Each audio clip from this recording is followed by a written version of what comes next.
Assalamualaikum warahmatullahi wabarakatuh. Alhamdulillah wassalatu wassalamu ala Rasulillah wa ala alihi wa ashabihi wa mawala la haula wala quwwata illa billahil aliyil azim. Teman-teman, sobat sewot dimanapun berada, pembatalan mutasi Litjen TNI Kunto Arif Wibowo dari jabatan strategisnya sebagai Panglima Komando Gabungan Wilayah Pertahanan atau Pangkogap Wihan menjadi staf khusus KSAD oleh Panglima TNI yang diduga atas campur tangan Menhan Prabowo Subianto membuka babak baru dalam relasi kuasa antara elit militer dan sipil di Indonesia.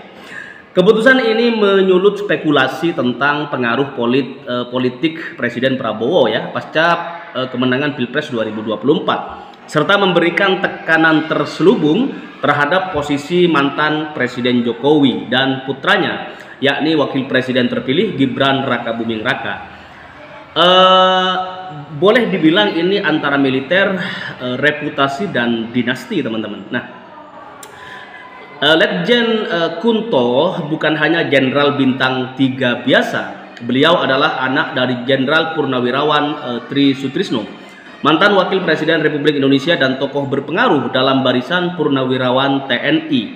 Nah, belakangan Tri Sutrisno menjadi figur penting dalam kritik terhadap keterlibatan dinasti Jokowi dalam politik nasional, termasuk melalui Forum Komunikasi Purnawirawan TNI dan Polri FKP2I yang sempat menyuarakan wacana pemakzulan terhadap Gibran. Nah, mutasi yang kemudian dibatalkan dalam tempo kurang dari 40 jam menimbulkan pertanyaan besar. Apakah ini murni keputusan profesional militer atau reaksi terhadap dinamika politik pasca Pilpres? Nah, sebagai presiden terpilih yang segera akan dilantik waktu itu Presiden Prabowo Subianto secara hukum belum memegang otoritas formal atas TNI. Namun pembatalan ini menandai bahwa pengaruh politiknya sudah mulai bekerja secara informal. Apalagi Presiden Prabowo dikenal memiliki relasi historis yang kuat dengan para perwira tinggi dan mantan perwira aktif di lingkungan TNI.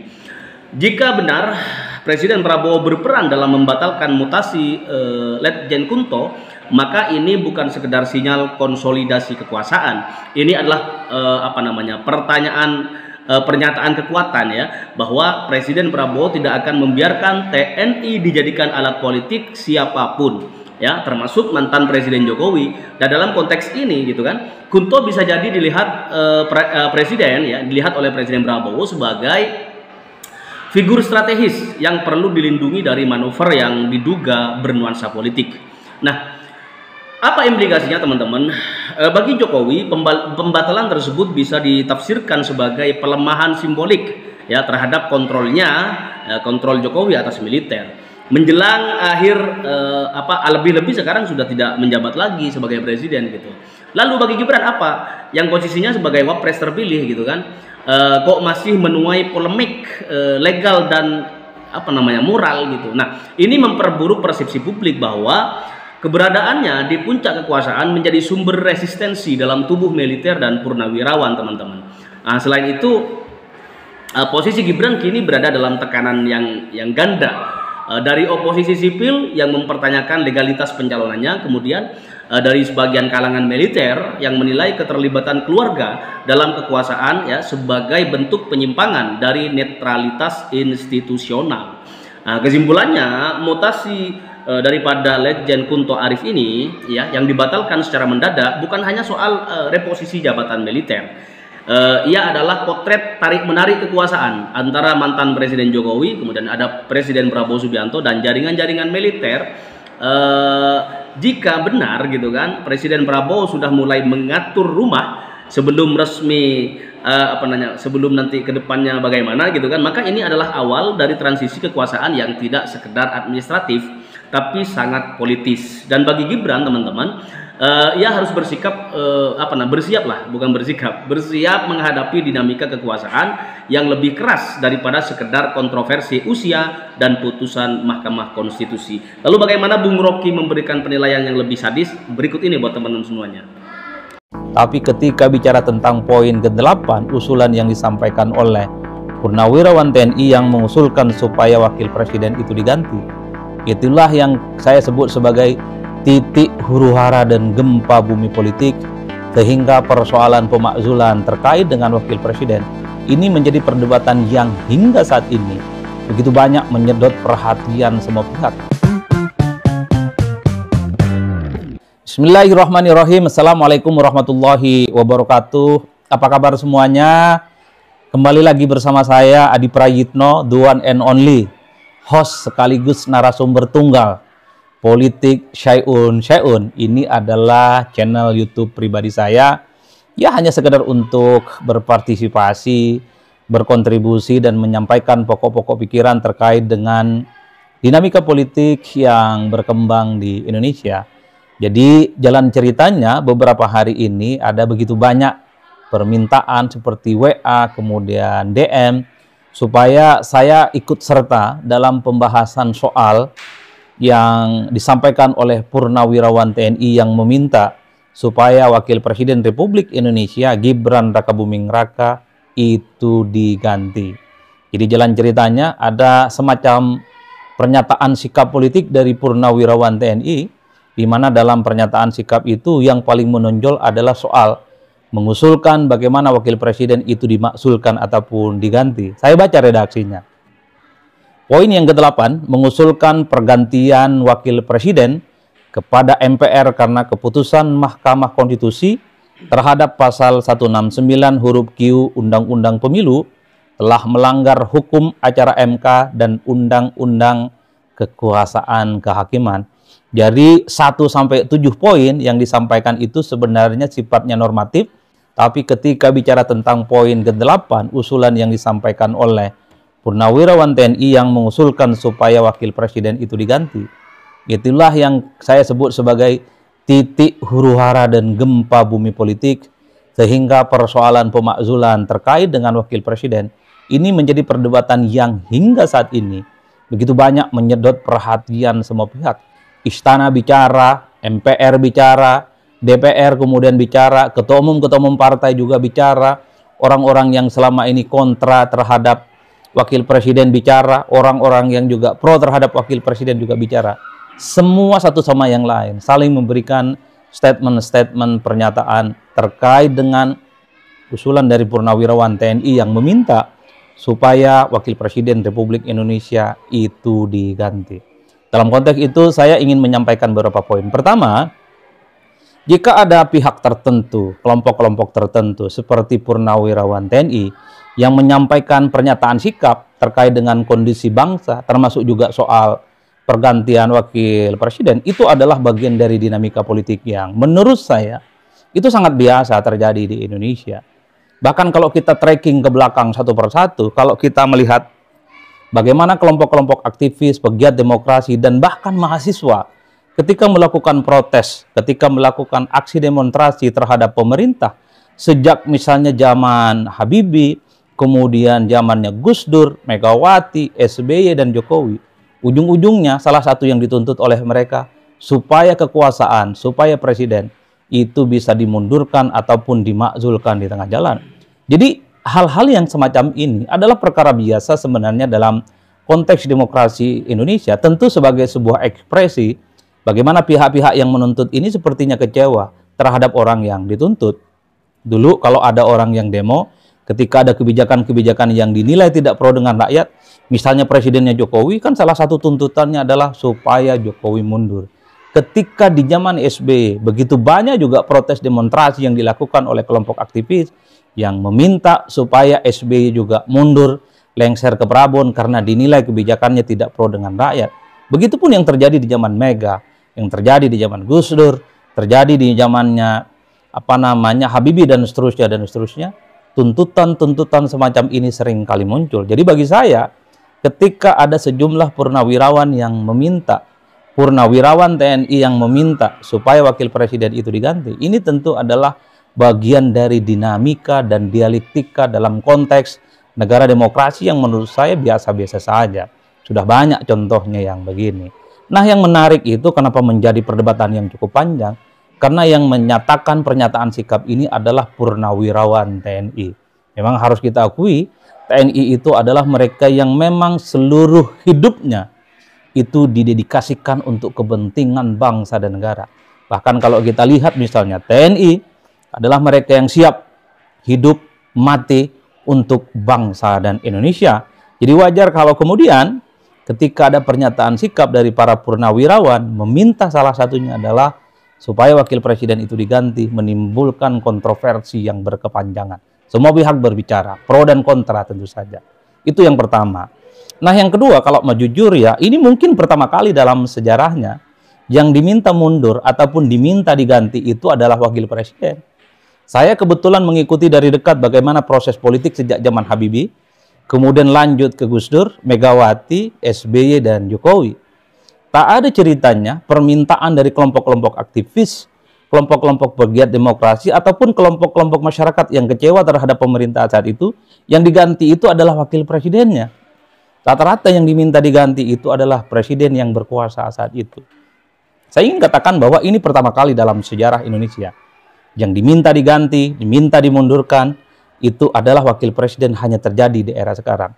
Kalau kita melihat argumentasinya, ini dikaitkan dengan persoalan putusan Mahkamah Konstitusi beberapa waktu yang lalu terkait dengan syarat umur untuk maju sebagai calon presiden dan wakil presiden. Salah satunya terkait dengan umurnya Gibran Rakabuming Raka. Inilah yang sepertinya kelompok-kelompok tertentu seperti purnawirawan menganggap persoalan Mahkamah Konstitusi beberapa waktu yang lalu terkait dengan Pilpres itu berbuntut panjang hingga saat ini. Salah satunya adalah mereka, para purnawirawan, salah satu sebagai kelompok masyarakat meminta supaya wakil presiden itu diganti. Itu poin yang kedua. Yang ketiga, nah ini adalah titik krusialnya. Tentu mengganti wakil presiden itu bukan perkara gampang. Itu bukan perkara mudah. Tidak bisa dong kun payakun ataupun seperti begitu mudah untuk membalik telapak tangan.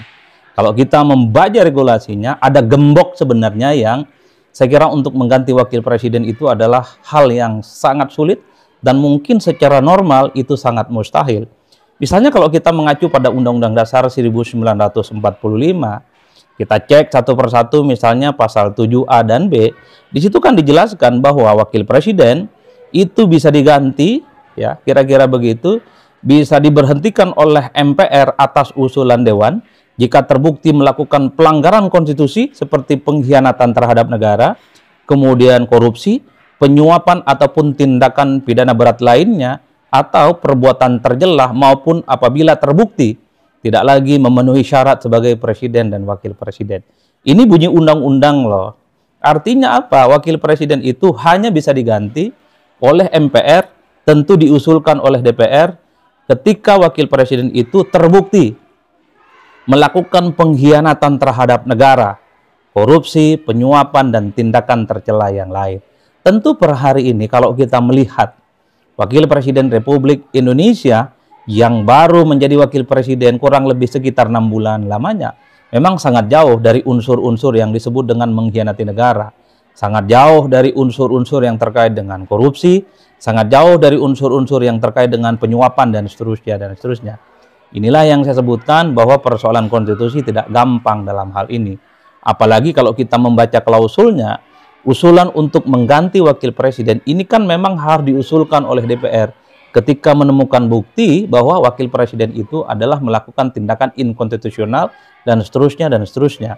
Setelah itu DPR kemudian meminta semacam fatwa kepada Mahkamah Konstitusi, apakah betul secara material terbukti wakil presiden itu inkonstitusional, melanggar hukum, korupsi, kemudian terlibat penyuapan dan seterusnya dan seterusnya. Baru setelah ada putusan dari MK diusulkan kepada MPR. Jadi jalannya cukup jelimet, jalannya cukup panjang dan sangat rumit. Jadi wajar kalau kemudian pada poin yang ketiga ini saya ingin katakan, bicara tentang konstitusi, bicara tentang peraturan untuk mengganti wakil presiden, itu tentu sangatlah sulit. Tapi kan kita tidak pernah tahu bagaimana proses politik yang terjadi di Indonesia. Tapi overall, kalau kita bicara tentang undang-undang, ini adalah gembok yang saya kira tentu tidak mudah untuk bisa diwujudkan. Apalagi yang menyampaikan pernyataan sikap ini hanya sebatas ekstra parlementer, kelompok masyarakat, dan yang menyampaikan ini bukanlah mereka misalnya anggota Dewan, ataupun anggota-anggota MPR. Ini yang saya sebut sebagai poin yang ketiga, soal gembok konstitusi tentang regulasi terkait dengan proses dan tata cara untuk mengganti wakil presiden. Itu yang ketiga. Nah, yang keempat, di antara 8 poin yang disampaikan oleh Purnawirawan TNI itu, saya mencatat ada poin-poin tertentu yang saya kira memang serangannya itu mengarah kepada Jokowi dan keluarga besarnya. Misalnya dalam tuntutan poin yang ketiga, menghentikan proyek strategis nasional PSN PIK 2. Kalau bicara tentang proyek strategis nasional, ini kan terkait dengan pemerintahan sebelumnya, yaitu pemerintahan Pak Jokowi. Poin yang kedua juga disebutkan di situ, mendukung program kerja Kabinet Merah Putih yang dikenal sebagai Astacita, kecuali untuk kelanjutan pembangunan IKN. Baru ada poin yang ketiga untuk mengganti wakil presiden. Di antara 8 poin tuntutan dari Purnawirawan TNI, 3 poin itu memang mengarah kepada Jokowi dan keluarga besarnya. Jadi saya ingin katakan bahwa setelah Jokowi tak lagi jadi presiden, begitu banyak serangan-serangan yang menurut saya begitu agresif dan silih berganti mengarah kepada Pak Jokowi dan keluarga besarnya. Karena harus kita akui, Gibran adalah wakil presiden yang juga adalah putra dari Pak Jokowi. Serangan-serangan ke Jokowi saya kira cukup banyak. Kemarin ada yang menggugat terkait dengan mobil SMK, yang kemudian juga terkait dengan ijazah, kemudian kunjungannya ke Vatikan, sekalipun itu misalnya diutus oleh negara. Dan yang terakhir adalah soal bagaimana wakil presiden itu diminta untuk diganti dan seterusnya. Itulah yang menurut saya menjadi penting untuk ikut berkontribusi bagaimana percakapan terkait dengan polemik, kekisruhan, dan kontroversi terkait dengan pergantian wakil presiden yang menurut saya dalam banyak hal secara konstitusi itu sangat berat dan itu sangatlah rumit untuk bisa diwujudkan. Terserah para pemirsa mau berada di posisi yang mana, berada di posisi yang ingin mendukung Gibran, yang mengatakan bahwa Gibran itu adalah wakil presiden yang sah secara legitimate, terpilih sebagai wakil presiden bersama dengan Presiden Prabowo Subianto. Itu yang kemudian disampaikan oleh Ketua MPR Ahmad Muzani. Begitupun para relawan-relawan yang lain pendukung Gibran mengatakan usulan untuk mengganti Gibran itu adalah usulan yang aneh, usulan yang tidak masuk akal, mengadu domba antara Gibran dan Prabowo Subianto dan seterusnya. Bahkan Mas Kaisang, Ketua Umum PSI juga memberikan satu pernyataan sikap bahwa Gibran itu terpilih menjadi wakil presiden secara konstitusional dan sesuai dengan demokrasi. Bahkan Ketua Umum Partai Nasdem juga memberikan pembelaan terhadap posisi Gibran yang secara legitimate dan secara sah sebagai wakil presiden. Meski pada saat yang bersamaan, tentu kita melihat bagaimana pihak yang kemudian mendukung pernyataan sikap dari para Purnawirawan TNI ini, karena dianggap putusan Mahkamah Konstitusi beberapa waktu yang lalu itu cacat secara etik dan secara moral, maka wajar kalau kemudian wakil presiden itu digantikan. Dan ada argumen-argumen lain yang kemudian mempertebal bahwa kondisi Indonesia itu tidak baik-baik saja, maka salah satu kuncinya adalah pengganti wakil presiden dan seterusnya. Dalam posisi itulah saya kira dalam konteks berdemokrasi ya, tinggal kita semua berada di pihak yang mana. Mendukung boleh, kontra boleh, tidak mendukung dan apatis pun juga boleh. Dalam demokrasi yang paling penting itu harus menghindari cara-cara yang tidak beradab, hanya sekedar perbedaan sikap. Yang ingin saya katakan adalah segala sesuatu yang terjadi, perdebatan terkait dengan pergantian wakil presiden, tentu ini akan menjadi sesuatu yang sangat kontroversial. Karena ini sangat sensitif. Orang nomor 2 di negara kita tiba-tiba diusulkan untuk diganti dengan alasan-alasan yang dikaitkan dengan putusan Mahkamah Konstitusi beberapa waktu yang lalu terkait dengan pencalonan presiden dan wakil presiden. Kita tinggal tunggu apakah akan ada gerakan-gerakan yang besar ataukah justru gerakan ini akan memudar dan wassalam terkait dengan upaya untuk mengganti wakil presiden. Karena kalau mau jujur, karena kalau mau serius, ya usulkan dong ke DPR. Datang ke DPR, ada semacam usulan dan permintaan dari kelompok masyarakat supaya ada pergantian wakil presiden. Maka sepanjang itu tidak dilakukan, wajar kalau kemudian aspirasi yang disampaikan oleh para purnawirawan ini ya seperti aspirasi-aspirasi dari kelompok masyarakat, kelompok-kelompok aktivis yang selama ini misalnya menolak revisi Undang-Undang TNI, yang menolak undang-undang terkait dengan ITE, menolak tentang KUHP, menolak tentang undang-undang yang dinilai kisruh, dan semuanya tidak pernah didengarkan dan tidak pernah dibahas di DPR.